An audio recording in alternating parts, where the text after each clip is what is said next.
This movie follows the story of Sister and the devoted nun who dedicates her life to understanding the devil's work and helping the Holy Church to rescue lost souls. Her divine calling came during her teenage years after she got pregnant by an unknown father. Annie's mother was possessed by a demon that forced her to hurt her daughter, eventually leading the woman to kill herself.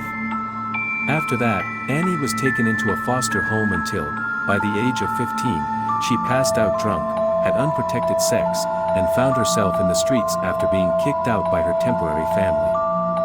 Annie was rescued by nuns and decided to become one herself. As for her baby, she gave the child away for adoption at birth. 10 years later, Annie is working at the Boston Exorcism School, an institution dedicated to forming young priests to fight against the armies of hell. The school is also a containing facility for the Vatican to hold people who are potentially possessed. Each patient gets locked in a room under constant surveillance by doctors and psychiatrists while priests wait to intervene once the church approves the exorcism. Although nuns are only supposed to help take care of patients, Sister Anne frequently sneaks into classes so that she can learn more about exorcisms and holy rites. And wants to do more for God, and she feels that being a little rebellious might help the church fight an evil that's spreading.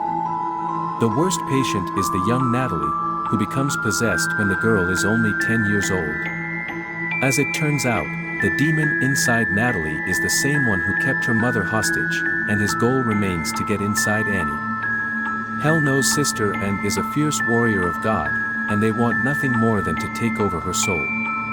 Natalie's case pushes Sister Anne to learn more about demons.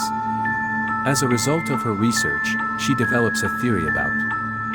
Due to her dangerous nature, Natalie is locked away in the school's basement, in old cells that were used to hold witches and possessed people centuries ago. The basement also has a pool of holy water priests used to drown people in, hoping to save their souls. Father Dante helps Annie sneak into the school until they find Natalie.